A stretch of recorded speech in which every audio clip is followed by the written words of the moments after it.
తెలుగువారి కోసం ప్రాణత్యాగం చేసిన పొట్టి శ్రీరాములు విగ్రహం అమరావతిలో శరవేగంగా రూపుదిద్దుకుంటోంది. పొట్టి శ్రీరాములు ట్రస్ట్ ఆధ్వర్యంలో విగ్రహం స్మారక కేంద్రం నిర్మితమవుతోంది. మార్చి 16 నాటికి కాంస్య విగ్రహ ప్రతిష్టాపన జరిగేలా పనుల్ని పరుగులు పెట్టిస్తున్నారు. స్టాచ్యూ ఆఫ్ సాక్రిఫైస్ పేరుతో అమరావతిలో 58 అడుగుల ఎత్తైన అమరజీవి పొట్టి శ్రీరాములు కాంస్య విగ్రహాన్ని ప్రభుత్వం ప్రతిష్ఠించనుంది. స్మృతివనం విగ్రహం ఏర్పాటుకు ప్రభుత్వం 6.8 ఎకరాల్ని సిఆర్డీఏ ద్వారా కేటాయించింది. 2025 సెప్టెంబర్ 3న మంత్రి నారా లోకేష్ దీనికి శంకుస్థాపన చేశారు. అమరజీవి పొట్టి శ్రీరాములు మెమోరియల్ ట్రస్ట్ ఆధ్వర్యంలో పనులు వేగంగా జరుగుతున్నాయి.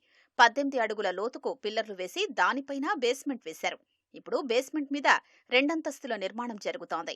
విగ్రహాన్ని ఆ 2 అంతస్తుల పైభాగంలో ప్రతిష్ఠిస్తారు. గతేడాది మార్చి 16న మొదలైన పొట్టి శ్రీరాములు 125వ జయంతి వేడుకలు ఈ ఏడాది మార్చి 16 నాటికి ముగుస్తాయి. అదే రోజున అమరావతిలో పొట్టి శ్రీరాములు 58 అడుగుల కాంస్య విగ్రహం నెలకొల్పనున్నారు. ఆ దిశగా నిర్మాణ పనుల్ని పరుగులు పెట్టిస్తున్నారు. మీరు చూస్తున్నట్టయితే ఇప్పుడున్న గ్రౌండ్ లెవెల్ నుంచి 8 అడుగులు పైకి లేవటం జరిగింది.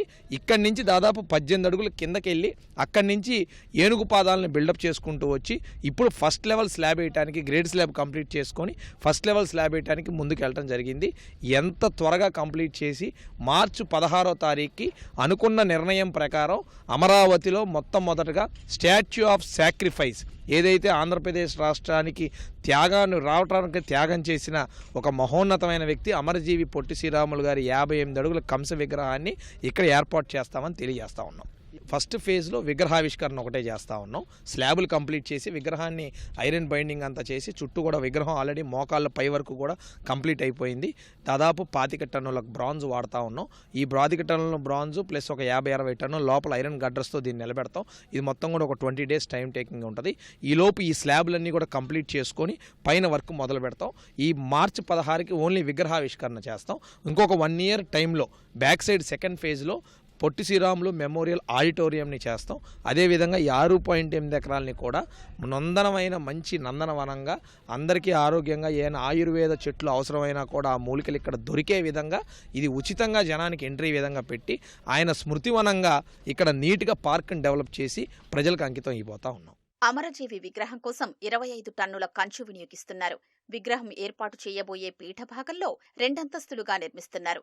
మొదటి అంతస్తులో పొట్టి శ్రీరాములకు సంబంధించిన వస్తువులు, ఆయన తన సన్నిహితులకు రాసిన లేఖలు, ప్రభుత్వంతో చేసిన సంప్రదింపుల పత్రాలతో ప్రదర్శనశాల ఏర్పాటు చేయనున్నారు. అలాగే సందర్శకులకు పొట్టి శ్రీరాములు జీవిత విశేషాలు తెలిపే లఘుచిత్ర ప్రదర్శనకు 60 సీట్లతో మినీ థియేటర్ నిర్మిస్తున్నారు. సందర్శకులు నివాళులు అర్పించేందుకు వీలుగా 2వ అంతస్తులో పొట్టి శ్రీరాములు కుర్చీలో ఆసీనులైన 9 అడుగుల విగ్రహం ఏర్పాటు చేస్తారు. ఈ స్మృతివనం నిర్మాణ పనులు కేపీసీ ప్రాజెక్టు నిర్వహిస్తోంది. 2 తెలుగు రాష్ట్రాల్లోని ఆర్యవైశ్య సంఘాలు కీలకంగా వ్యవహరిస్తున్నాయి. విదేశాల్లో ఉన్న తెలుగువారు కూడా విగ్రహ నిర్మాణానికి సహకారం అందిస్తున్నట్లు నిర్వాహకులు తెలిపారు.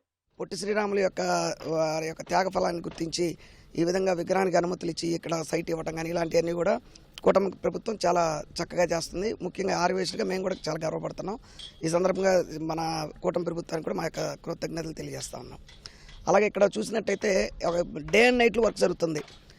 ఈ ప్రాంతంలో ప్రజెంట్ పవర్ సప్లై లేదు. లేకపోయినా సరే జనరేటర్ల ద్వారా విద్యుత్తు తీసుకొని దాని ద్వారా ఈ ఐరన్ కటింగ్ కానీ ఇట్లాంటి వాటికి కావాల్సిన మిషనరీ కావాల్సిన పవర్ కూడా జనరేటర్లు డీజిల్ జనరేటర్ల సాయంతో తీసుకొని ఈ యొక్క పనులు సర్వేగంగా నిర్వహిస్తూ ఉన్నారు. నేను యాక్చువల్గా బిల్డర్ని. యాజ్ ఎ బిల్డర్గా నేనే ఇప్పుడు 1 మంత్ తర్వాత వచ్చి ఇక్కడ చూసి చాలా ఆశ్చర్యపోతున్నాను. విగ్రహం వర్క్ అంత ఫాస్ట్గా జరుగుతుంది. 4 రోజుల క్రితం 18 అడుగుల లోపల ఉన్నటువంటి కాలం మన క్యాప్ల వర్క్ చూశాను. ఇవాళ చూసినట్టయితే ఆ 18 అడుగులు అయిపోయింది కాకుండా నేల మీద నుంచి 8 అడుగులు ఫౌండేషన్ వచ్చి మళ్ళీ పైకి ఒక 8 అడుగులు కాలమ్స్ తీసుకున్నారు. చాలా సర్వేగంగా జరుగుతుంది. మట్టి ఫిల్లింగ్ కానీ ఇలాంటివి కూడా ప్రతిదీ బల్క్. అంటే ఇప్పుడు ఒక లారీలు మట్టి ఫిల్లింగ్ చేయాలనుకుంటే ఒక 10 లారీలు 20 లారీలు అవ్వదు. కనీసం ఒక 800-700 లారీలు మట్టి ఇక్కడ పట్టిద్ది. అలాంటి టైంలో మొత్తాన్ని ఎంతమంది నెట్వర్క్ ఉందో మొత్తం వాడేసి ఒకేసారి ఎక్కువ జేసీబీలు అవి పెట్టేసి చాలా సర్వేగంగా ఈ పని అయితే మాత్రం చాలా చక్కగా జరుగుతుంది. తప్పనిసరిగా అమరావతిలో ఇదొక మంచి పర్యాటక కేంద్రంగాను ఒక సందర్శనీయ క్షేత్రంగాను ఈ అమరజీవి పొట్టి శ్రీరాములు విగ్రహ ప్రాంతం వెలుగొందే విధంగా కూడా దీన్ని భవిష్యత్తులో తీర్చిదిద్దుతామని చెప్పేసి నిర్వాహకులు స్పష్టం చేస్తూ ఉన్నారు. కెమెరామెన్ కేశవ్తో పునచంద్రశేఖర్, ఈటీవీ న్యూస్, అమరావతి.